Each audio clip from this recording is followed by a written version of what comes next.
Hey, what's up? It's Singano here, talking about figuring my life out in my 30s. So, this channel is going to be dedicated to these different discussion points, highlighting how I want to figure out my career, how I'm navigating relationships, and things I'm learning throughout the process. And my hope is that you learn something, I learned something through this process, and we have that knowledge sharing. So, for today's video, I wanted to mix it up a bit and have a little book review with you all and just share a resource that I've used or am leveraging in my process of trying to figure out my life in terms of my career. So, the book that I'm going to talk about today is The Quarter Life Breakthrough by Adam Smiley Poswolsky. And if you go to his website, smileyposwolsky.com, he is a very smiley person, so it's a very fitting name, I must say. But this book honestly was a refreshing take on how to think about your life, purpose, passion, and career.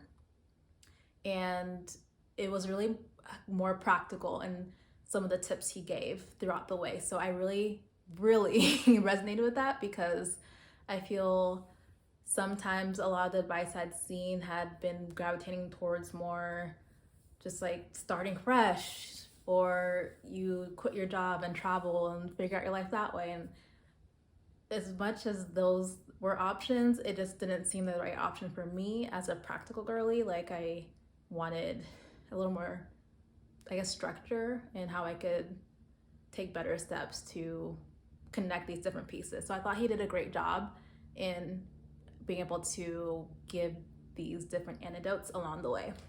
So I'm going to focus on 4 of them that kind of piqued my interest and share with you all today.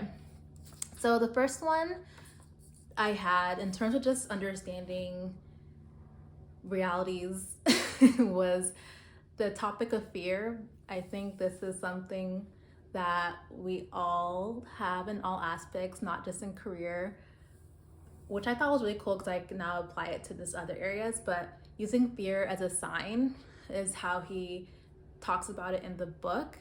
And basically he talks through breaking down the fear. And so what he's basically trying to say with that process is, if you're breaking down something you're afraid of or something you're afraid to do, is it really like based on fear, or is it like actually a fact?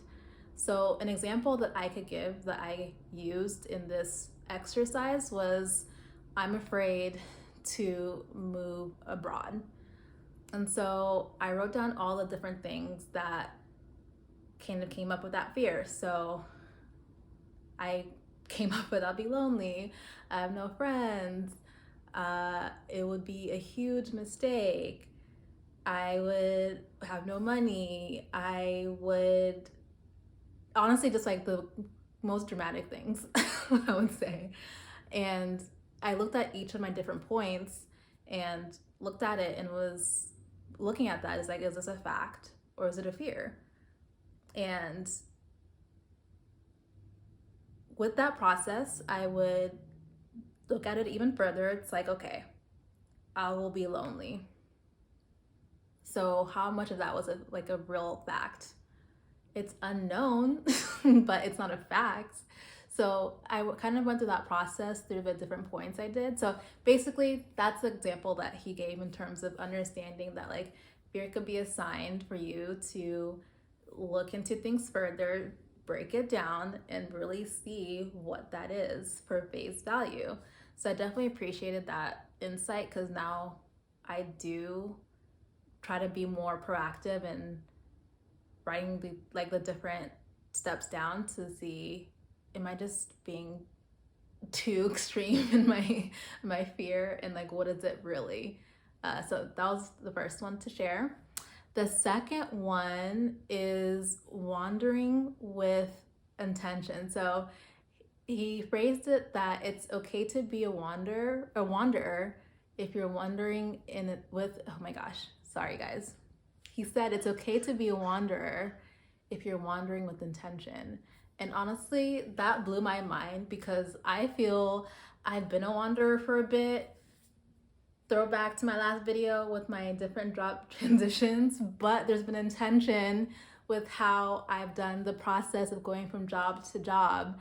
And so he really highlights the idea of making moves more strategically and calls it like by like lily pads. So if you're gonna make a change with like your career, your job situation, like think about what you could lily pad to that could be adjacent and what could be something that isn't maybe a similar realm, but like a different industry or a different skill set being applied somewhere else. And so, yeah, I think I really, really like that because unless it's gonna be where something hits me in the face and it's gonna be, I need to drop everything and do this, I right now think the lily pad approach is a very good approach for me because I want to be able to utilize different skill sets and see what's going to be the things that latch on, what doesn't latch on, and then continue to do that process. So yeah, love that. The third one he mentioned is talking about grad school and how not everybody needs to go to grad school. And I actually really like this one because I feel I had this underlying pressure that maybe I should go to grad school, that should like solve my problems, go back to school. I see people going to like doing their MBA and like things like that, but I don't have a clear idea of what that would be. And he talks about that in the book of how people just think that that's a solution, like, oh, I'll just go to grad school and that'll figure out the problem. So it was very nice to get validated through his talking points of you really should want to like do that process if you're for sure I have this X goal in mind and I want to do grad school because of XYZ. And again, practical girly, I'm not trying to take on debt to do something where I don't know. So thank you for that validation. And then the last one, which I thought was also a nice validation, was you don't have to be your own boss to find meaningful work.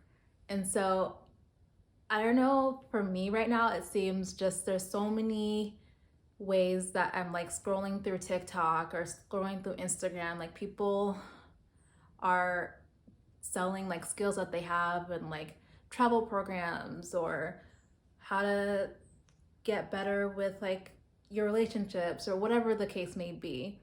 And it's the program that they put on, and that's awesome that they have that skill set. And I was kind of trying to see like in the past, like maybe I should try to figure out a skill set and teach something for people, but that was not meaningful for me at the end of the day. Like I'm not going to teach people about accounting. It could be something I could make up and do because I have that background and skill, but it's nothing that's meaningful for me. So I definitely appreciated that insight in terms of just, again, validation that I don't have to be like my own boss to just have that meaningful work excuse me, I don't have to be my own boss to have meaningful work in that scenario. So yeah, I definitely appreciated that approach. So yeah, anyways, I really recommend this book in terms of just getting a fresh perspective and having more just practical advice / tips / resources to utilize in the process if you are trying to navigate your career. So again, I really recommend The Quarter Life Breakthrough by Adam Smiley Poswolsky. I've linked the website of his whole, I guess, book library below. And yeah, definitely, if anyone's read the book, share your thoughts in the comments. Let me know what you thought of the book, but I thought it's very helpful. Another takeaway from the book, just a bonus one, is that he listed some additional resources. One of them I'm using right now.